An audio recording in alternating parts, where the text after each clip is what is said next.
Hello and welcome to Bill Has Opinions. It's our triumphant return, the show that we weren't exactly sure was ever going to happen again. I am Laura Lavoie, and I'm here with Bill Perkins, who has opinions, finally, again. Yeah. Hi. So, I got a lot welcome. to say about stuff because it's been a while. Yeah.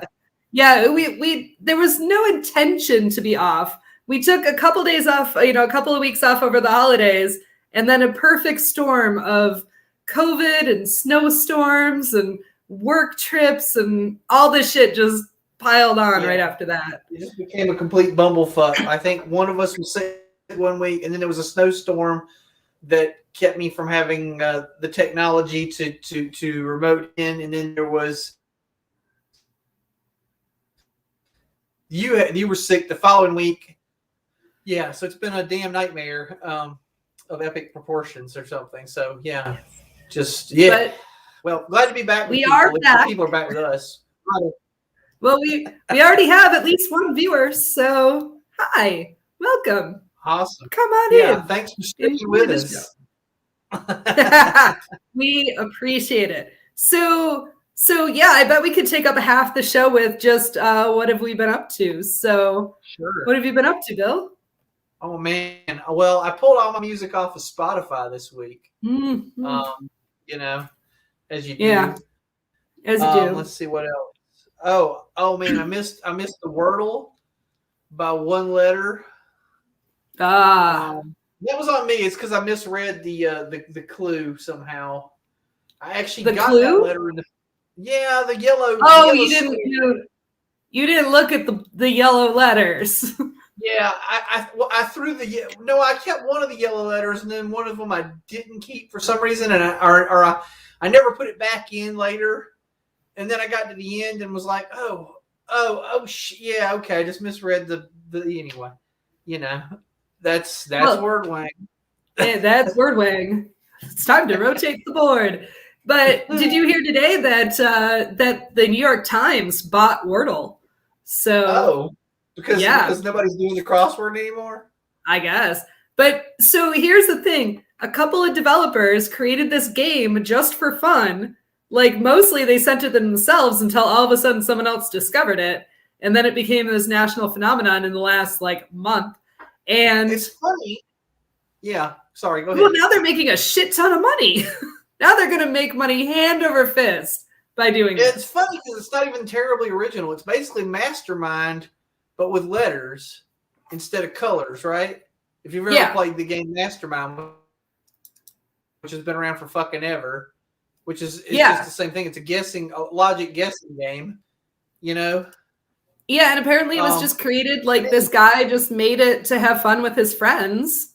It wasn't intended. And there's only been 200 days of it, so 220 or whatever, because it tells you how many Wordles there have been. Yeah. So that's crazy. Shit. What else? I thought I heard something interesting this morning that I wanted to talk about for a brief second, but I can't remember what it was now. Hell, I don't know. Guess it wasn't.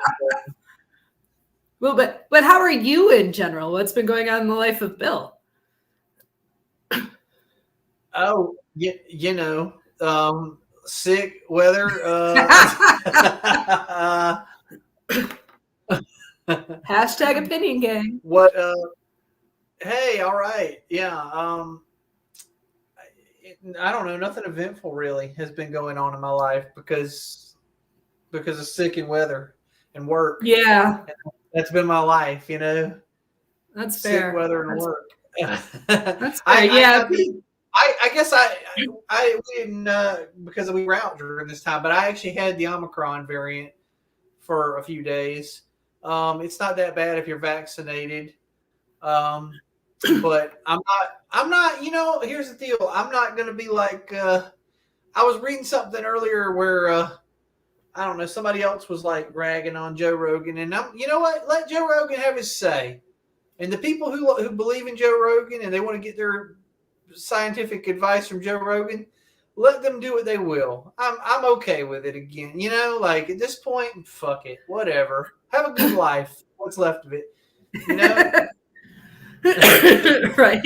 At this point, we're not we're not changing anyone's opinions. So, and that's apparently not the point of Bill Has Opinions.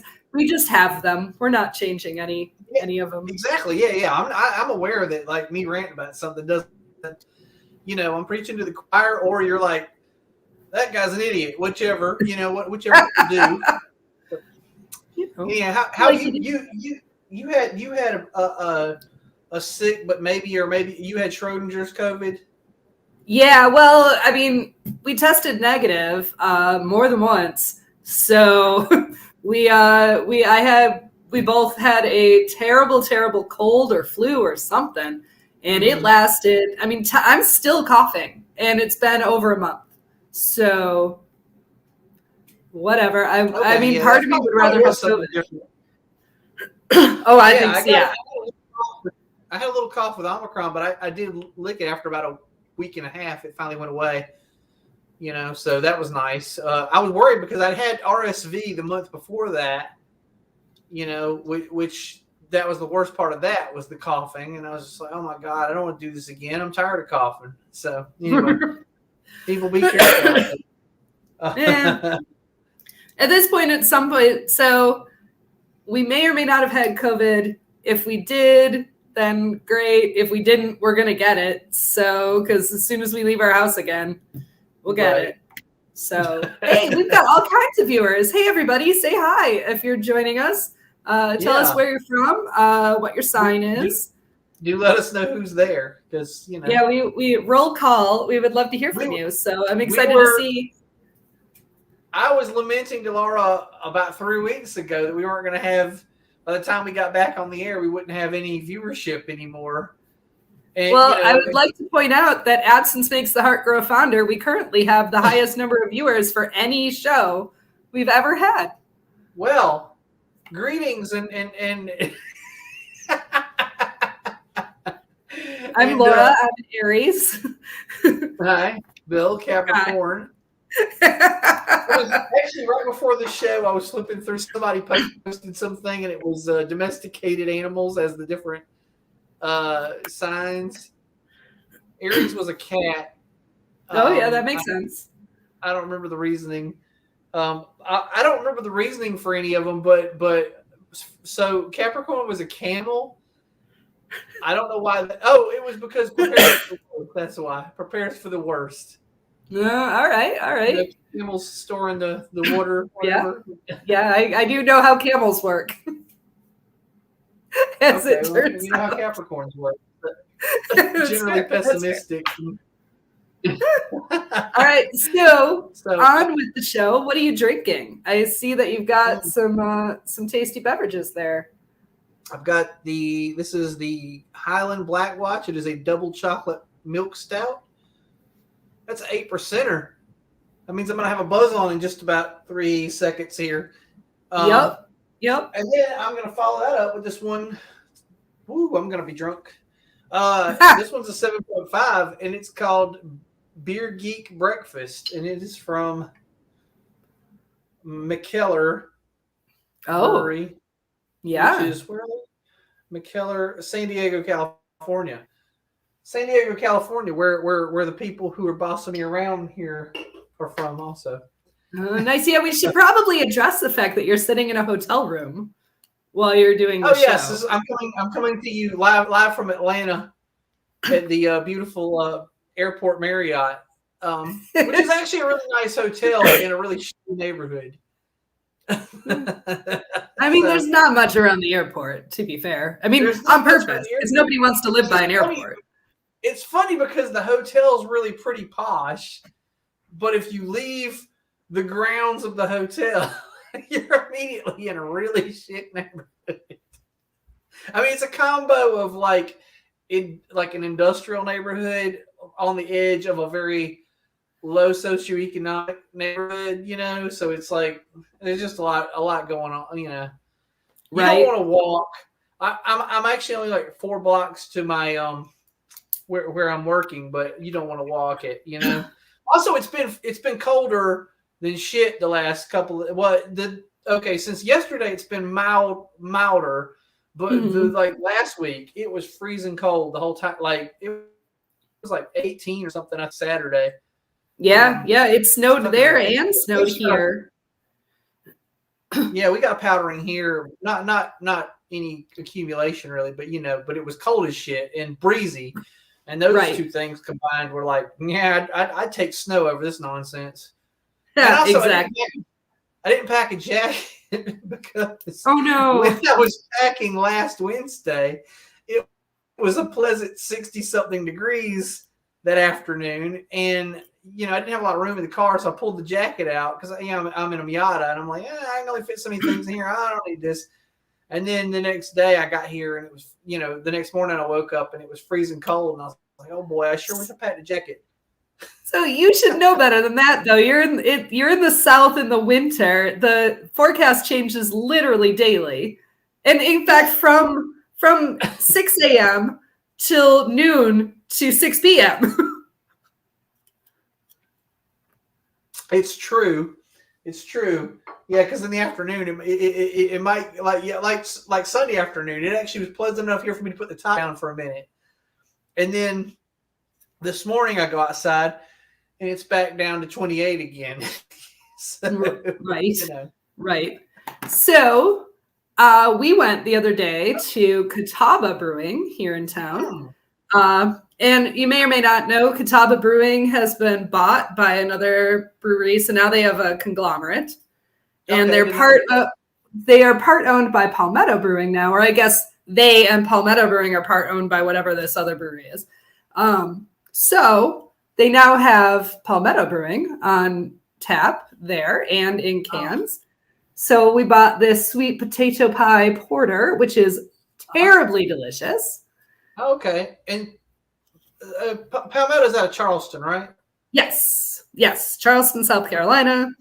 It's very, very, very tasty. Gotcha. It says it's just like grandma's. Okay, maybe not just like grandma's, but you may like this one even more. So very good. And then I got their honeycombed honey nut breakfast stout, which I will I've had that one before. It's super delicious. Yeah. That might have been my favorite beer that we had on tap there. Okay. So we bought a 6-pack. Wait, what does your shirt say? What am I waiting for? Wait, it actually says "Wait for me." Okay. It's from when I went to New York to see Hadestown on Broadway. Oh, it's a Hadestown shirt. So one of the songs. Because I'm not familiar with it, but okay. It is amazing, and anyone who likes Broadway should definitely check it out. But that is neither here nor there, because what we're actually here to talk about, finally, because we've just been kicking this one down the road for a month. Right. We're talking about fallen heroes. So it's a higher concept than most of our shows, because usually we pick like a noun and talk about it. But this is about all those celebrities that have just fucked up their own legacy one way or another. And we've got a big old list because people just cannot stop fucking up their legacies. So why don't you like to run their mouth? Yes, or worse, or actually, harass or abuse or all kinds of things. So why don't you kick us off with a little bit of a monologue here? All right. Well, this is mostly because, I used to really idolize Joe Rogan, and then I realized that he was a dumbass. No, that's not what it was. Actually, I'll tell you, my first exposure to this idea of like being let down by a person that you like admired. I was really into the beat poet Richard Brautigan when I was in high school and college, right? And I actually did a paper on him for my English class at art school, and in doing the research in the paper, I didn't realize until this point that he had died, and I found out that he was dead, and I found out he died by suicide, and I also found out I'm not that's not the reason I stopped liking him, because I realized people have their things, but so he shot himself in the head. They found him, I want to say, like 4 months later. Eek. Like by the time they found him, he was just slush on the floor, right? Like, right. And it's because Nobody fucking liked him. I think it was the man was like finally like, boy, the mail's really piling up, you know. And then somebody came in and was like, oh, the guy's fucking dead. Okay, you know, yeah, because he'd alienated himself from even his you know his daughter and anybody else who might have gave a shit about him didn't give a shit about him anymore. And then I did some more reading, you know, and found out basically the guy was a real asshole, you know. I mean, and honestly, probably 90% of that kind of thing, you know, those kinds of writers who, you know, I mean, you go back and then you reread his work with that in mind. You, oh yeah, I get it, yeah, right. One of my favorite poems by him is this poem called "Nice Ass." Okay, and it didn't age well either, truthfully. But, you know, in 1992, when I was 18, I thought this was a great fucking poem, right? And it says, "Nice Ass," and it says, "There is so much gained and so much lost in these words." And that's the entire poem. All right. It's very short. And I guess the idea being, nice ass is both a compliment, but also not kind of a compliment, you know? Right. Like it either works or it doesn't, depending on the audience. And so, like I said, you go back after realizing what an asshole someone is and reread their work. Oh, I totally see this now in the, you know, oh, this is an asshole writing this, right? You know, like it's not as clever as I thought it was. And also, there's a difference probably in being a 18-year-old boy and being a grown-ass man in the way you think about things too. Sure. Yeah, I think that happens a lot. So anyway, that was my first big letdown of Heroes. And then since then, of course, I will say I read a lot of, like the only nonfiction I ever read is biographies, right? And so in doing that, you know, I typically am let down by whomever's biography I pick up to read. It's usually a person I started out admiring, and by the end of the biography, I don't like them anymore. I read Andy Warhol, and I read one about, I actually read Marilyn Manson's autobiography, and this was years ago before and I thought, by the end of it, I thought he was an asshole. So when this shit came out about Marilyn Manson, I was not surprised because, like, I read his autobiography, and he basically, everything he said about himself, like, this is an autobiography. Everything he said about himself made me hate him. Right. I thought, here's what I thought about him, reading about him. I was like, this guy's clever and witty, but he's a jerk. Like, he doesn't have any fucking empathy for anybody else. He cares about himself. He's basically an egomaniac. Same thing, Gene Simmons. I read his autobiography because somebody gave it to me for Christmas or something. And initially, it's kind of like the first paragraph or chapter or two is kind of funny, but then as it goes on, you realize what a fucking egomaniac he is. And how everything just is like, so Gene Simmons believes there were two great bands in the world, and they were the Beatles and Kiss. And everything else is basically shit. You know? I mean, Kiss was never, I mean, Kiss was like the Star Wars of music. It was a marketing machine. Exactly. It was just a fun, like, hey, yeah, and that's what, and then I think that's why we loved it in the 70s is because it was like, it had that gimmick. You were 5 years old and you saw these fucking scary clowns and you're like, oh, look at the scary clowns. You know, that's cool. That's badass, whatever. It upset grandmother, you know, like she'd see it and, oh, God, that's terrible. Why do you like that? You know, well, because it's like scary clowns who sing fucking disco music. You know? Right, exactly. So, yes. Yeah, so this wasn't my first experience, but it was probably one of the most profound. I also have I definitely believe the adage never meet your heroes because you know, I've had a couple of experiences where I'm like, I like this person very much, and then I saw them and I'm like, never mind. So I, you know, don't do that. But of course, the real lesson there isn't not just don't meet your heroes, it's don't idolize people on such a level that you put them on such a pedestal that they have a chance to disappoint you. If you don't have any expectations, your heart can't get broke. That's true. One of my favorite artists, musicians, since I was probably too young to truly appreciate him, was Frank Zappa. And Frank Zappa is undoubtedly a musical genius. His take on the absurd is just it was groundbreaking in its time.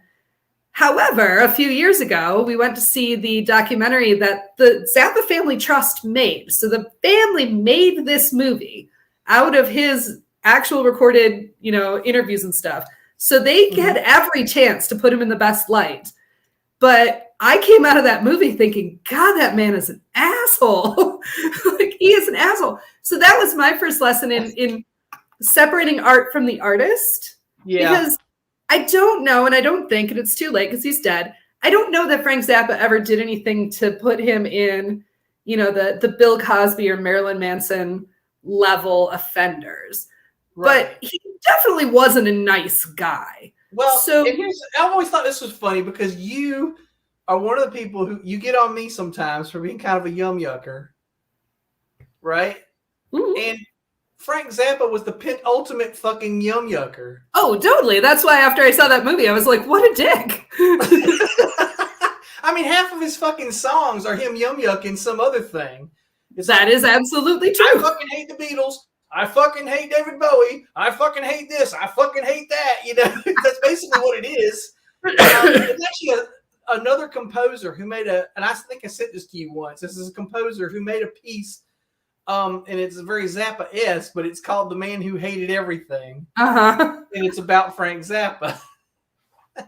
Because he was just, and if you ever see interviews with him, that's how he is. He's just basically, he's like a fucking, he was the prototype for the Gen Xer whose whole personality is I hate things that other people like, right? Yes, exactly. I'm too fucking smart and aloof to like any of that shit. Because he'd be like, I fucking hate TV. I fucking hate this. I fucking hate that. I don't do this. And, I mean, it's like because people who, there's kind of a thing about people who like, I don't watch TV. Like, well, you must be so fucking smart, Right. Right. Well, and what surprised me was that the family made this movie. I mean, they could have edited it together in such a way that made him seem super cool, but they did not do that. They had to fuck with him. They had to live with this asshole. Exactly. I mean, as much as you saw a movie that was 90 minutes, and you walk away going, "What an asshole!" Exactly. And they were his family. Yeah. They had to deal with it on a daily basis. So they were probably like, "Oh, this doesn't make Dad look great. Whatever. Fuck it. He should have been nicer." Yeah. That is totally fair. All right. So because I kind of forgot how the show works. At this stage of the game, we usually plug a friends and their business, and we don't get paid in any way, shape, or form for this, but it just makes us feel good, like we're a real podcast. Yeah. So I'm just going to go up to the top of the list since it's been a while. Let's talk about Geek Orthodox, who is a favorite of ours. And I know that he has a bunch. Ian, who's a friend of ours, has a bunch of new shit. So go check out the website. There's a new Star Trek one. There's all kinds of new ones. So he's got a Captain Picard thing that just came out, right? Yeah, so he's got the which we don't have featured here, but he's got like a Star Trek version of these Star Wars, religious icons kind of thing. Yeah. And he just did a Picard one that's really, really cool. So it's worth checking out if you like nerdy stained glass, but he also sells t-shirts and other fun geeky stuff. So go check it out. Buy some stuff. You can't use a coupon code or anything, but if you send him a note that said Bill Has Opinions sent you, then maybe he'll thank us. Maybe he'll buy this. Hashtag opinion gang, and he'll be like, that's interesting.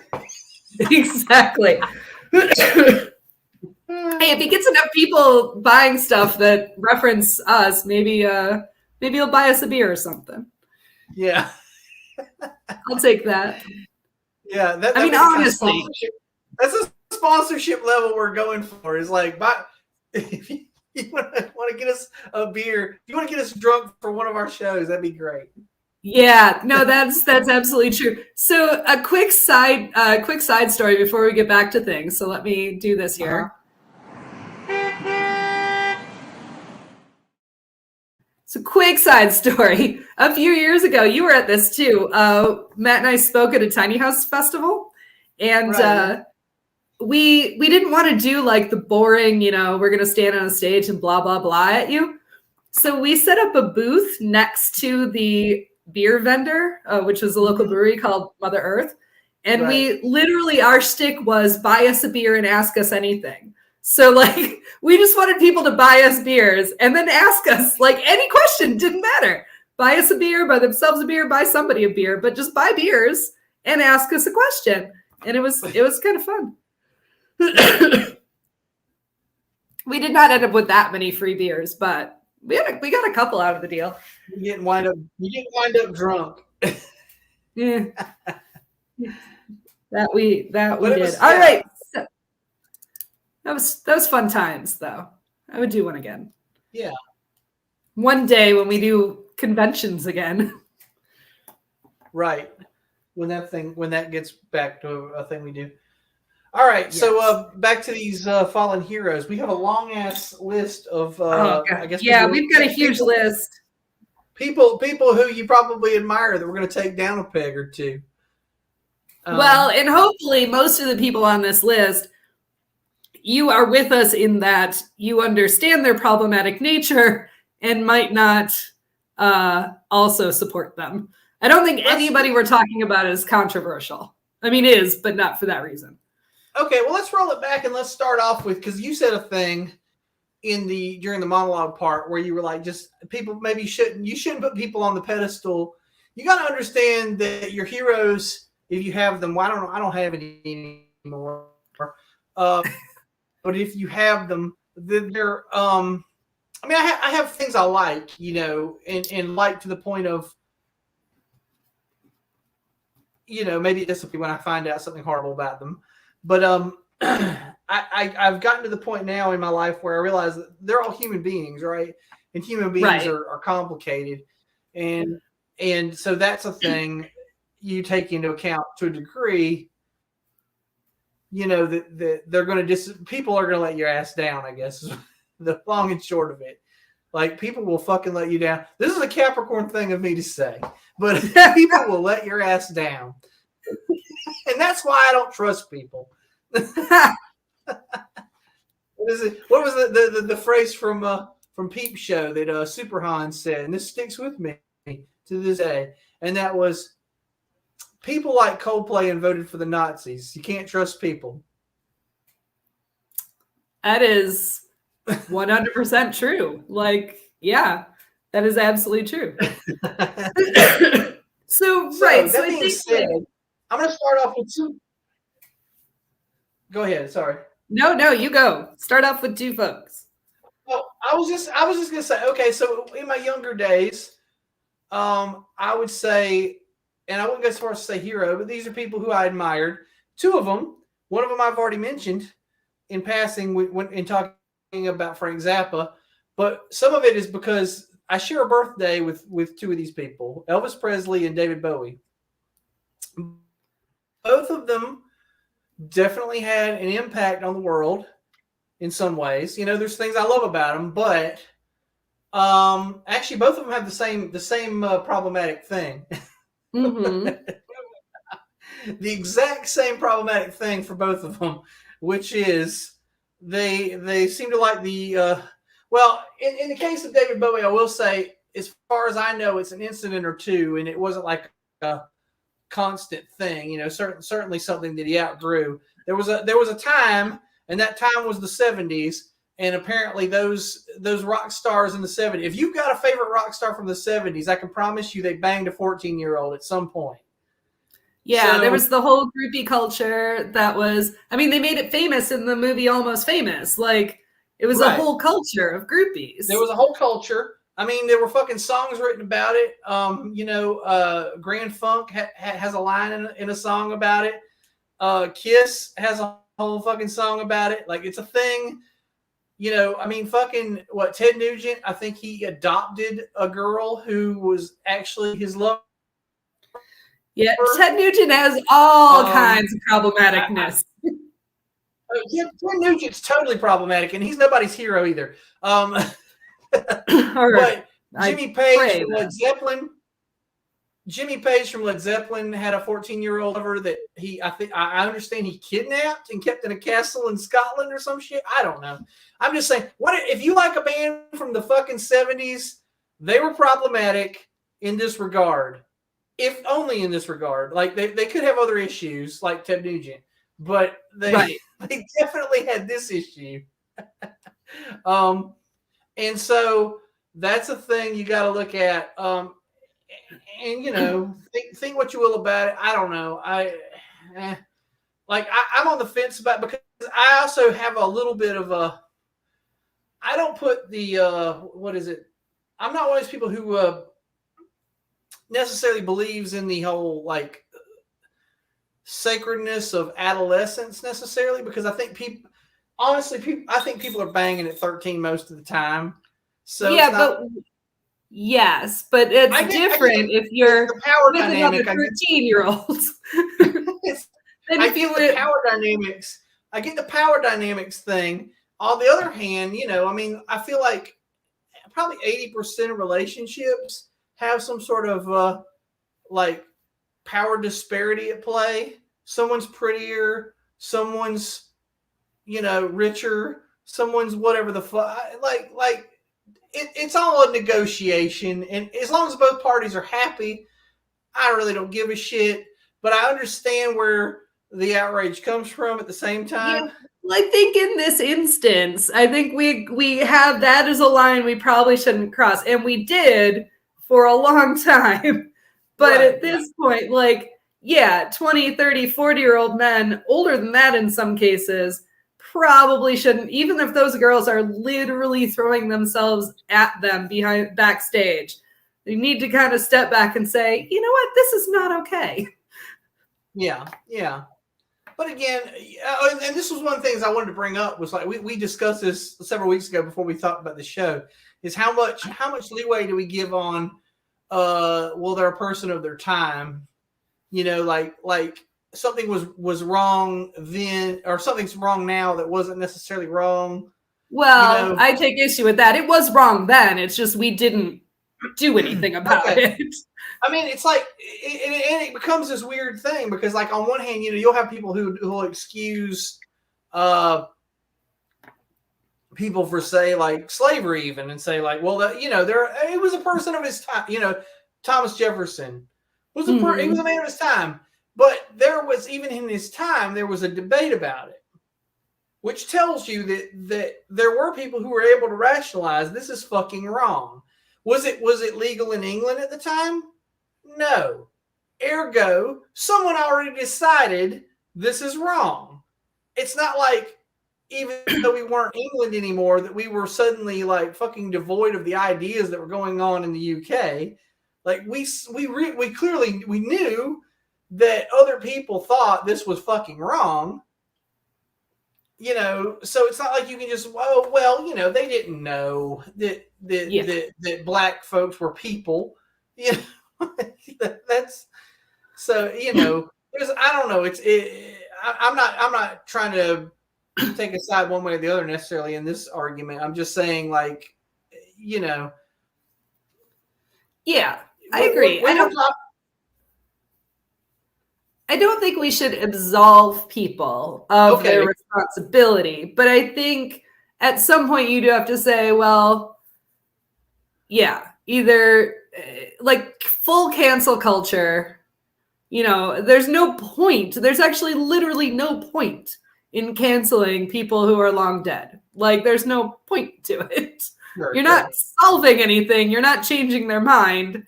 But you don't absolve them. Like, you read it with a disclaimer. Like, this person was an asshole.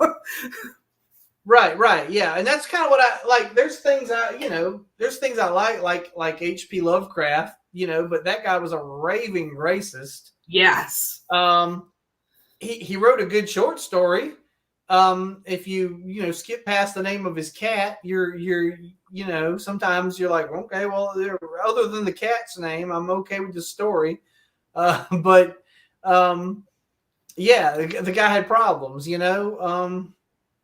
so there's stuff like that, and I think, like I was trying to say earlier, I think most writers, I feel like I don't know, for some reason, I guess I shouldn't say most writers, but back in the day, I guess when writers were all like white men, that was all that there was. They were all pretty problematic. I think a lot of them went into writing because they were, I don't know, like that was the outlet for being a fucking dick, right? Like, I mean, Charles Dickens. You ever read about like the way he treated his wife? Like just publicly like talking shit about her all the time and stuff. Mhm. She had no Right. recourse because she wasn't published in the newspaper. She couldn't come back and say, "Oh, I retort. Here's my side of the story." Right. Right. But I do think so. There is sort of that separation. Like one of the people that we talked about before we did the show was Michael Jackson. Like Yeah. we know Michael Jackson did some shitty shit. Like without a doubt, I realize at this point it's still speculation. There's still no way to prove it. The man's dead. You can't ask him. He took that to his grave. But there are so many people with the same stories that it's hard to say, oh, that never happened. I mean, and he's pretty fucking red flaggy too. Let's be honest. Like the guy's creepy and fucking weird, right?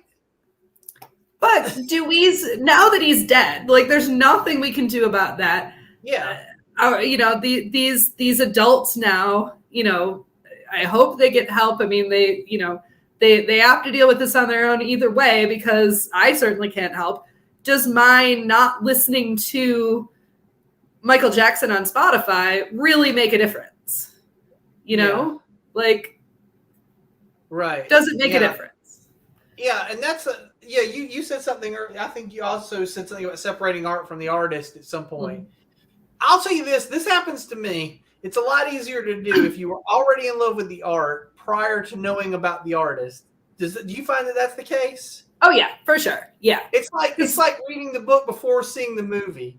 You know what I mean? Like if I've seen the movie, I'm probably not going to read the book. And if I've already determined the person's an asshole, I'm not going to enjoy their work. Right. But if I like the artist and then I find out they're an asshole, and I'm like, yeah, but I like this. But I like this Gary Glitter song. Is he a pedophile? Sure, but he wrote a catchy tune. Like, yeah, I do not support him. I do not absolve him. But that's a catchy tune. But I mean, is Spotify sending him a fucking check in jail in Thailand? Well, actually, probably not. Spotify pays nothing. Yeah. Is he gonna get something for the Thailand jail? Vending machine. If I listen to, do you want to? Exactly. Yeah, I think he might get a few cents a month, right? So right. To buy some ramen noodles. Exactly. So one of the artists I think that a lot of people are talking about right now in terms of separating art from the artist is J.K. Rowling. She of course created the Harry Potter universe. It's been beloved for decades. There have been kids that are now adults who grew up on it. Even the actors themselves grew up on it, because so this incredible universe that seemed to have this ideal of inclusion and loving who you are and all of this stuff. But now we've learned that she is an unapologetic transphobic person. Yes. Where she makes very, very public statements that are very, very harmful to the trans community. And when people confront her about it, doubles down and says, no, I'm right. I don't like trans people. And this is why. And I think there are people that are actually literally grieving like the loss of hair, like especially young queer people. Sure. Who fell in love with that story because they thought it spoke to them, and now they're literally grieving it because it turns out she hates them. They're fucking millennials walking around with a goddamn Deathly Hallows tattoo on them somewhere, going, "What the fuck do I do with this?" Like, I mean, and then there's this is the whole thing. Is she? she's very hard to boycott, to cancel because it's so interwoven in so many things now, right? Like I mean, like there's a whole fucking theme park that people who grew up on the thing love and want to go to, but you realize in doing so, I guess she gets a fucking check. I don't know. I presume. I don't know how that works. Like, is it licensed outright or does she get residuals? I have no idea. No idea. But she certainly makes plenty of money on her empire. I mean, right. She's not going broke anytime soon. Sure. Tertiarily related to J.K. Rowling. Tertiarily. Johnny Depp.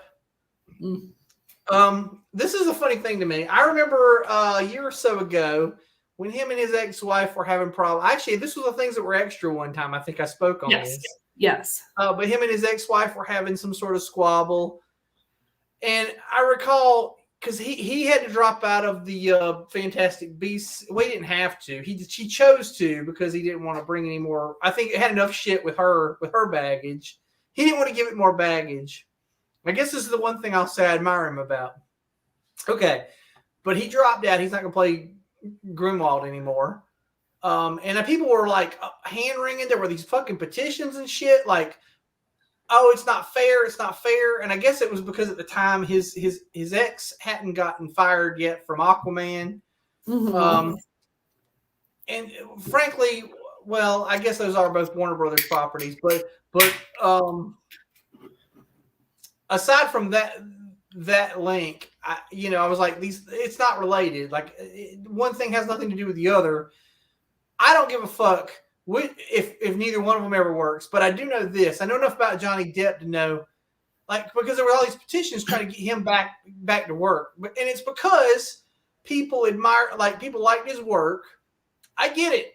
When he plays a character, he's fucking lovable, whatever, and he's played a lot of characters. He's a lot of different fucking things. I mean, goddamn, there's a whole fucking group at Dragon Con that does the 80 versions of Johnny Depp. Like right. Like Captain Jack Sparrow and oh god, what was the journalist guy he does? I can't remember the guy's name now. The Fear and Loathing in Las Vegas guy. Yeah, Hunter S. Thompson. Yeah, there's a guy like dressed like Hunter S. Thompson, and there's a guy dressed like I'm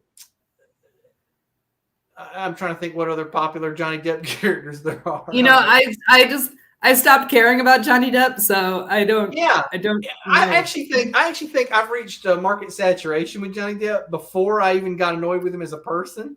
Like, yeah, for sure. Yeah, he totally like Robin Williams or Tommy Lee Jones is me. Like those were people back in the '90s where I got to a point where I was like, if they're in a fucking movie, I won't go see it because I'm done with it. And not because I have anything against them. They're just in every goddamn movie, and I'm tired of it. Like, cast some other people. And I got that way with Johnny Depp. Like, I was like, cast somebody else. Like, anybody else could be in something. I would like to. I would challenge fucking Tim Burton to make a movie, and I would like you to do this. I would like you to hire someone besides Johnny Depp as the male lead, and I would like you to hire someone besides Helena Bonham Carter as the female lead. And I would like you to hire someone besides Danny Elfman as the music person and see what you can do. It'll probably be completely fucking different than anything you've ever done. And you know why? Because you will have shook yourself of the same fucking formula. It's interesting. That's an interesting side note too. Like, because he didn't always cast all of those people in all of his movies. I mean, the Beetlejuice, the one thing it did have was Danny Elfman. But none of the other actors were in that movie, and it was a great movie.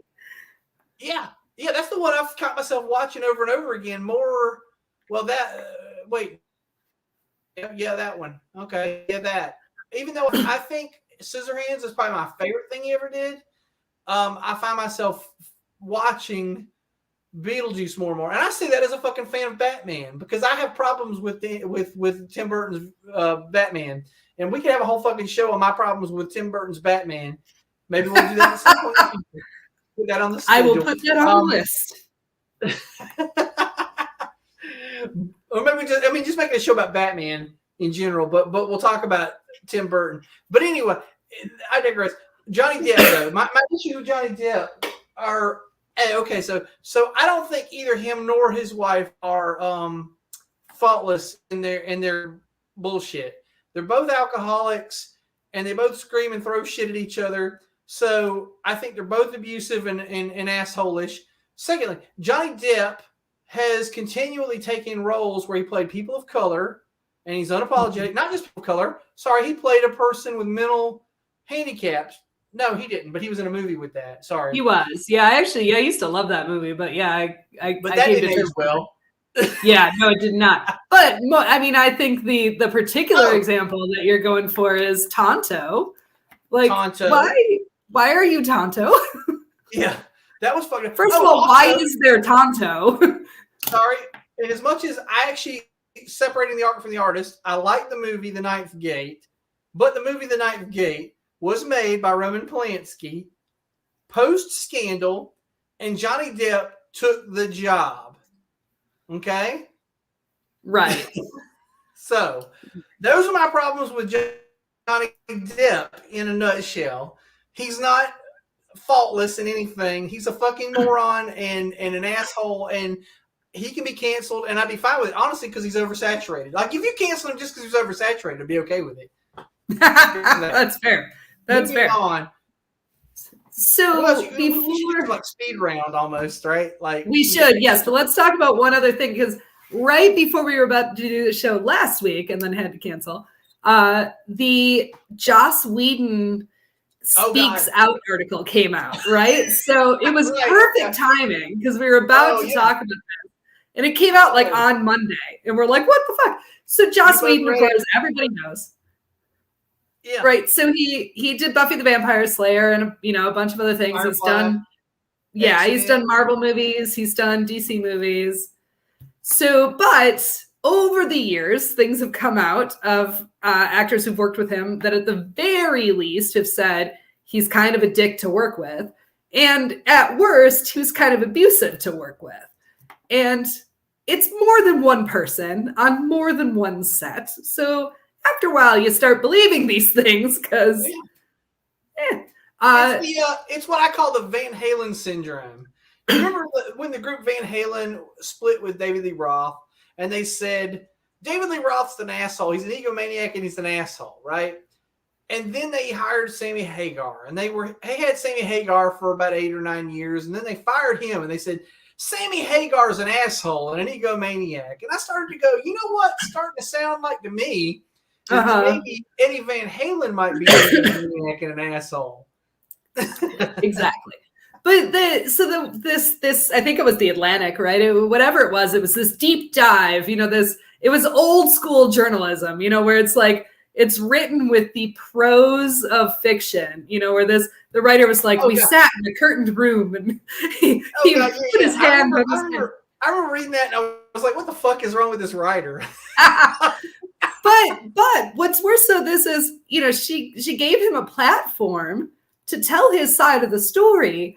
And he honestly thinks he came out smelling like roses, but you read this story and he actually sounds like a dick. Everything. He's such a fucking egomaniac and a dickhole. Like, it was the perfect example of gaslighting and victim blaming. I never said that. But if I did say that, it's because it was true. It was so terrible. And if I say horrible things, it's because my parents were terrible people and I was raised poorly. And he had a fucking excuse for every goddamn thing. It was really rich. And actually, I would say go read it for 2 reasons. 1, to see what a dick this guy is, and 2, to see what flowery fucking imagery this writer wrote with, because it was like some New Yorker level bullshit. Oh yeah, for sure. Yeah, it was totally written like prose, but an act like she's writing a fiction novel of this Joss Whedon. Like, it was the opening chapter of a Great Gatsby type thing, where from then you'd go back into the life of Joss Whedon and you'd start at the beginning. And that's how it read. And it ended with, I've been working on myself, and I'm like, but have you though? Have you really been? Because it doesn't sound like it. That was. We recommend it. It's long. It's very long, but it's worth reading the whole thing. Like I skimmed it at first, and I was like, "Oh no, I got to read this whole thing. Got to go back." Yeah. Hey, all right. Oh, we're getting close to the end, so I need to we need to start like some lightning round maybe. But I got some things I want to say before we close on the whole thing. So let's get to it. All right, let's get to it. I got a big old list here. Shall I just shout names at you? Yeah, do it. All right, Bill Cosby. Bill Cosby. Well, we all know what he did. We don't need to talk about but that. He just got let out, but he isn't absolved by any means. He's gonna die. I mean, I don't think justice was served, but he's gonna die. So, his legacy's gone. His legacy is that. See, that's the thing that pisses me off about pretty much, like, especially people like him. At that level, at that stage, that's what pisses me off the most. It's like he would just fucked up. But he already had a shit. I'll tell you this: he did have a legacy of also sort of backhanding black people a little bit. Like he was always talking. Like he basically cooned for the white man. You know what I'm saying? Like he would say what white people wanted to hear about black people. Do you know what I mean? Yes. Yeah. I remember an appearance on the Daily Show, and he talked all about pulling pants up and being fathers and stuff. And I was fuck like, him. Fuck that guy. Yeah, it was ridiculous. All right. So here's an interesting one. Dave Chappelle, because he's been recently canceled.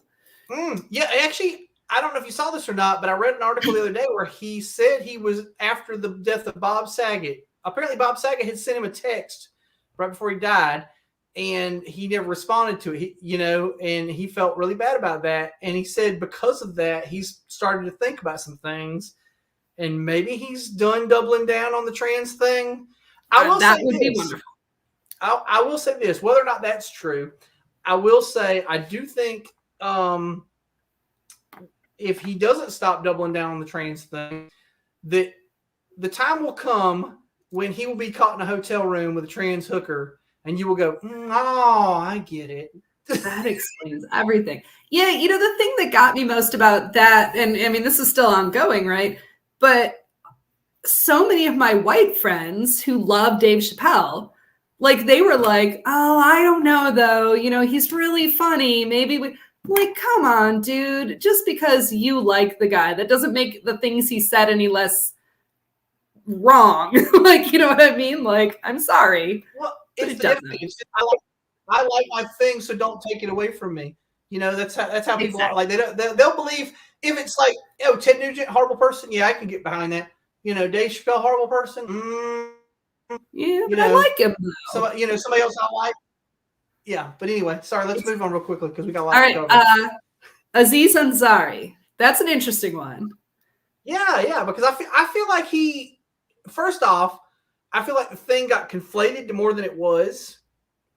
It wasn't a good situation, but he actually did apologize. He did apologize, and I think it was a case of it got reported as he raped a person when what really happened was it was sort of an icky gray situation where she wasn't clear about her intentions and he wasn't clear about his maybe. And so both of them were maybe too passive. Like there was not good communication. That's the root of it, right? And what that should be is a lesson in consent. Like this is a lesson on how you need to have consent. Right. And I feel like he's learned from it, and he's apologized and he's expressed intent. He's never going to be back where he was. Mm-hmm. He might work his way back. Like I feel like he's starting to come back a little, but it's not like he has a new special coming out. So yeah, he was up here, and I don't like he's got to work his way back up. Whereas I feel like Louis C.K. he's doubled down. You know what? Louis C.K. is going to become one of those. He's going to be like Gallagher. He's going to play right-wing clubs or whatever. You know what I'm saying? Like right. He's gonna have a certain audience is what he's going to have, and fuck everybody else. Exactly. And the one thing I will say about Aziz Ansari is I think we do need to take it seriously, but what it should have been was an opening for a conversation about how sometimes we don't communicate well when we're in those situations. Yes, absolutely. Absolutely. So, okay. Here's a new one. Aaron, a lot of these are current. Aaron Rodgers.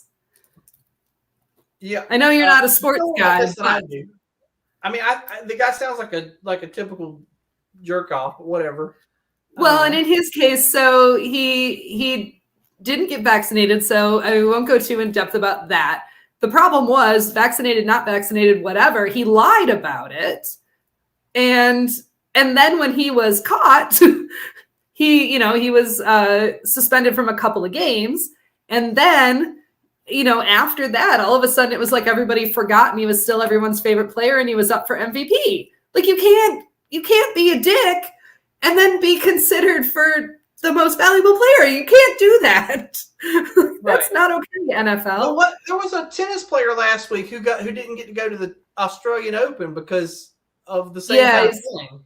He was, I can't remember his name. He was, he's a Croatian player, I believe.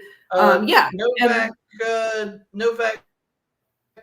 Djokovic. Yes. Yes. Yeah, but same situation. But he didn't get to play, right? Correct. Yeah, nobody cares about our Kelly.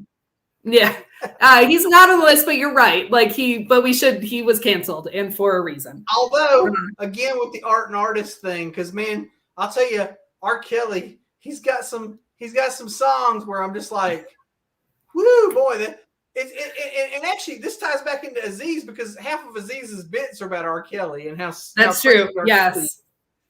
Yes. All right. I've got two more on the list. And then we do have a mailbag and the things that are extra. And you want to wrap up this. So Chris Pratt. Oh yeah. He's the worst, Chris. Sure. Yeah. He's the worst. Turns out he's a dick. And that's all I'm going to say about him. Yeah. And Mel Gibson. No, he said, what did he say some shit about Mel Gibson? No, he's done. I hate him. Like, I mean, I still, the old man Max, I'll watch again, but I fucking like it makes me sad, right? Because I I got a couple that I think I sent you a list that you haven't mentioned any of them. Prince, real briefly. Prince, sorry, after he died, we all forgot that he became a Jehovah's Witness, and he wouldn't stand up for his gay friends. Also, he's probably from what I understand, pretty sad lover for all his talk. I don't mean in the bedroom, but as a like relationship person, like he treated people like shit. Right. So I didn't have any relationships that lasted. Let's see. John Lennon, kind of a shithead. Let's see. Who else? Oh, Johnny and June. They're not your role models for fucking sensible relationship. Right. They were alcoholics and drug addicts, and they cheated on each other, and they were abusive. And also, Johnny Cash, partially responsible for the almost extinction of the California condor from burning down several acres of California wild land. Yeah. People don't know that. Yeah, everybody thinks, oh, Johnny Cash, yeah, he's just a rebel. He's a good guy. Go back and read. He had some dickish things he did. He was kind of a dick. All these people are problematic. I'm not saying I hate Johnny Cash. I fucking listen to Johnny Cash, and there's right. Yeah, I'm just saying, understand people are complicated, I guess, and whoever it is you admire, probably. We need to talk briefly, real quick. Let's try again on Road to Redemption. We talked about Aziz, Road to Redemption. What do people do? How do you get off the cancel list? Right. I think so. I think, like in the case of Dave Chappelle, if you really do, you make amends, you say you're sorry, and you make it mean something. You've got a platform, so make it mean something. So, yeah. And I do have to say, though, I had a short list of people that if they fall from their pedestal, I will be very, very sad. I only have two, though, Dolly Parton and Keanu Reeves. If I find out either of them are assholes, I will be just absolutely mortified. I get you. The late Betty White. Yeah. But again, now she's dead. Like at this point, she's Satan. There, she's Satan. I didn't mean Satan. No, it doesn't. You're not safe with death. If shit comes out post-mortem. Sure, but at this point, she's dead. Like there's nothing. There was a guy in the UK. He was a very popular TV host. I don't remember who it was now because I don't keep up with UK TV. But this was back in like the 70s. He was a huge TV influence, and he gave all this money to charity. And then after he died, it turns out the BBC was covering up that he had been a pedo for like fucking 30 years. Like, it doesn't fucking death doesn't absolve you. That's very, very true. game. Yeah, like it doesn't absolve Michael Jackson, you know? Right. He No, did exactly. that thing. I mean, obviously you can't cancel them after death, but they can still ruin their legacy. If it turns out Betty White was running a dogfight ring. Oh God, that would be literally the worst thing. Oh God, she loved the animals. I hope the fuck she wasn't. Like I really hope she's the person we all thought she was. Absolutely. All right. We do have a mailbag and things that are extra, but did you have anything else you wanted to tie up, or was we covered it? I just wanted to make sure we got that road redemption thing in there because I didn't. I think it's possible. I think it's possible, and I would hope people would do it. More people would do it. Yeah, I think Aziz is the closest person, honestly, who's like one of the few people I can think of. You know who kind of did? Fucking George Wallace. Yeah. That's a person, you know, because he spent like the first half of his life being a segregationist. And then at some point he was like, no, that fucking was bullshit. I never believed in it anyway. I was just doing it for political gain. And I'm sorry about it. And he spent the rest of his life working to try and erase that, you know, and that, there you go. There's a road redemption story for you. Right? Yep, absolutely. All right. We actually have a mailbag question. This one comes from Jimmy in Asheville, North Carolina. You should do a whole show on Greta Van Fleet. I don't need a whole show, but it's funny that Jimmy mentioned this because I had been thinking about it lightly prior to him even mentioning it. And it was because I remember when I was a kid in 1989-ish, there was a group called Kingdom Come.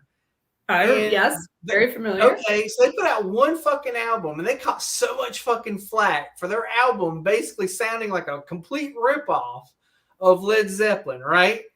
And I wondered, is it just time? Is that what makes the difference? Is it just, it's been, like, it wasn't, in 1989, Led Zeppelin had been broken up for 9 years. Right. So, was it just too soon? Because then, like, now, like, here we are now, and Greta Van Fleet is widely well received, and it's the same fucking shit. Like it's a group that sounds like they're all original songs. I'm not saying that they're covers or anything; they're original songs, but it sounds like if Led Zeppelin was still writing music, this is what it would sound like. And the funny thing about that is Robert Plant isn't even doing music that sounds like Led Zeppelin anymore. He's over fucking Led Zeppelin. He wants to write Malice and Krauss. That's what he's doing. Exactly. Don't ask him to get back together with Jimmy Page, the pedophile, and you know, so I don't know. It's just funny to me. That's all I got to say about it. Really, is it's okay. It's the Led Zeppelinist thing that ain't Led Zeppelin, I suppose. Since Kingdom Come, I just wonder why. I feel bad for Kingdom Come in retrospect. Like, why did we give them so much shit if Greta Van Fleet was going to be okay? You know? Exactly. When it's too soon. That's the only thing I can wonder. So I honestly, I honestly don't know anything about Greta Van Fleet. I don't know that I even listened to a single song did you ever. Listen to Led Zeppelin? Yes, I did listen to Led Zeppelin, so I've heard it. In other words, okay. but one thing I do know about Greta Van Fleet is they are from a small town in Michigan called Frankenmuth, which people outside of Michigan don't know about, and it's the weirdest place in the world. Go there. But you know what that means. So that was literally all I know about Greta Van Fleet. So all right, they're from Michigan. Cheers to them. All right. So this is the things that are extra you actually sent me 3 weeks ago. So let's hope you remember what it was. Oh God, I hope so. Because it's the saying, what doesn't kill you makes you stronger, except all of these things that'll kill you. Oh God. Yeah, people post these memes all the time. It's like, what doesn't kill you except makes you stronger except bears? Because bears will kill you. And I'm like, well then bears are one of the things that kills you. And there we go. It doesn't, like, that goes without saying. Like, fuck that. That's stupid. anything that's a caveat to what doesn't kill you makes you stronger, except this, which will kill you. Oh, I think there was one that said, but Klingons will kill you. I'm like, yeah, but that's covered in the what doesn't kill you part, right? Like, correct. Like, yeah, you don't need to. Yeah, it's a very dumb clause because you wanted to put something like specific to your interests in the bottom part of the saying. So that's dumb as shit. Move on, people. It either Stop doing it. It either kills you or it makes you stronger. Actually, that's not even true. I don't necessarily think becoming an amputee, which doesn't kill you, but does not make you stronger, right? I don't know. You could probably talk to a bunch of Paralympians that would disagree with you. Okay, sorry. If I'm an amputee late in life, if I'm 68 and I lose my leg because of diabetes, I don't become stronger. I'm just fucking in a wheelchair. That is the views of Bill and Bill alone. So, all right. Yes, that is fair. Okay. I have to have time to overcome it. I get it. If I have time to overcome it, it makes me stronger. But if I'm 67, what doesn't kill me makes me weaker.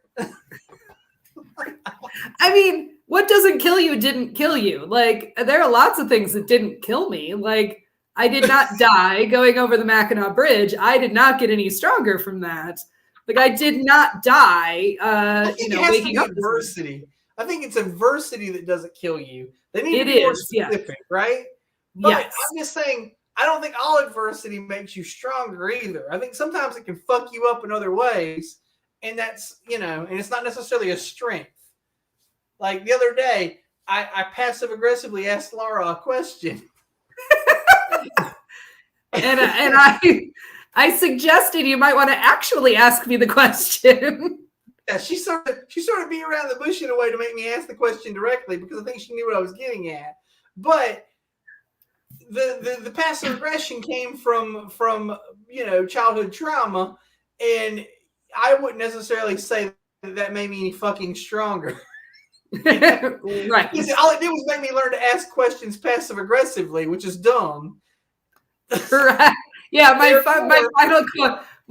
final piece on that conversation was break the cycle, man. Yeah, well, All right. We have one more comment. Yeah, that is true. What doesn't kill you, Bill has opinions about. That is true. That is 100% true right there. Now we can make that a meme. Opinion about it. That is true. All right. Tell me I'll shut the fuck up. Okay, I think we are done. We have gone over, but it is our first show in like weeks. So, and as far as we know, we'll be back next week, but we're reticent to actually say it. Yeah, hopefully in person. I'd like to say that. Yeah, me too. As of this moment, I'm saying yes to that, but we'll see what happens. I guess anything can happen. So cross your fingers. I haven't even looked at the forecast for next week. I don't even know. The forecast, the COVID cast. Yeah, we're going to go out probably and go do something over the weekend, and then we can both have, I hope you don't have COVID again. That's the last thing you want. I know. I should be super immune at this point. I've been vaxxed and boosted and had it, so at least for a little while. So right? For the next month or so, I should be like fucking immune to it. You're good to go. All right, so I guess do you remember how to close the show? The whole spiel, take us away. Yeah, your spiel. I think so. Bill has opinions, is engineered and produced by Laura Lavoie. The opinions of Bill are his and his alone, except for the ones Laura agreed with, and vice versa. Be sure to like and subscribe if you're on YouTube. Be sure to follow us on Facebook. Be sure to hashtag Opinion Gang if you say anything about us. Be sure to send us your questions or concerns. If you would like us to address a certain thing in a mailbag question, I'd be more than happy to give you a little mini rant on whatever it is, unless it's something that manifests into an entire show. I guess that's about it. Oh, and if you have some sort of business that you would like us to talk about, mention that too, and maybe we'll fit you in, unless it's problematic, and then we won't. we reserve the rights to we'll decide our own non-sponsors. I don't know what a problematic business might be, but I reserve the right to say no, I guess. It's when people speaking of sorry, before we go, when people passive aggressively ask you, like they'll say, "Hey, would you do me a favor?" and they leave it open ended like that. I'm like, well, you can state what the favor is, and I reserve the right to say no. Yeah, that's literally how I answer when people. I'm like, that depends. What's the favor? It's very open ended, and I don't like it. Right? Like, all right. Like you might say, I need you to go to a wedding or something. I'm like, no, I don't want to. I'm not doing that. I will not do that favor. All right, but hopefully we will be back in a week's time. So stay tuned for more info, and we'll see you all soon. Bye, everybody. Have a good one.